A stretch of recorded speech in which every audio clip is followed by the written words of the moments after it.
13 mobile सापडले। Railway लोहमार्ग पोलिसांची कारवाई, दोघांना अटक। मिरज लोहमार्ग पोलिसांनी कर्नाटकातील दोघांवर कारवाई करत सुमारे 2.5 लाख रुपये किमतीचे 14 मोबाईल हस्तगत केले आहेत।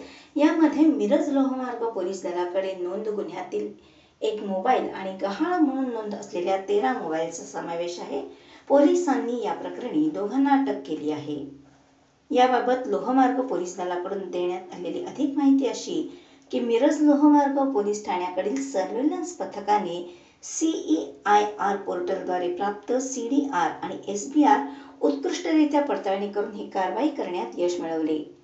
याद्वारे कर्नाटकातील सराईत गुन्हेगार विठ्ठल शिंगाडी मटगुडू वय 25 राहणार बेळकुड तालुका चिकोडी आणि मल्लाप्पा रायप्पा गडकरी वय 32 राहणार कुर्णेवाडी तालुका हुक्केरी या दोघांना अटक केली।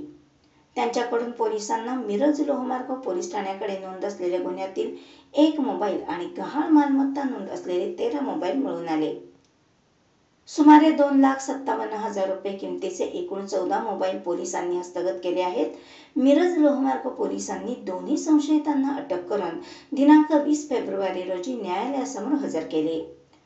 पुणे लोहमार्ग पोलीस दलाचे अधीक्षक तुषार दोशी, अप्पर पोलीस अधीक्षक रोहिदास पवार, सोलापूर लोहमार्ग पोलीस दलाचे उपविभागीय पोलीस अधिकारी संतोष गायकवाड, मिरज लोहमार्ग पोलीस दलाचे निरीक्षक संभाजीराव काळे यांच्या मार्गदर्शनाखाली मिरज लोहमार्ग पोलीस ठाण्याकडील पोलीस हवालदार मोहसिन पटेल, तानाजी पसारे, तौफिक पटेल, सूर्यकांत कांबळे, अन्सार मुजावर, अनिल घोलप, विनोद कांबळे यांच्या पथकाने ही कारवाई केली।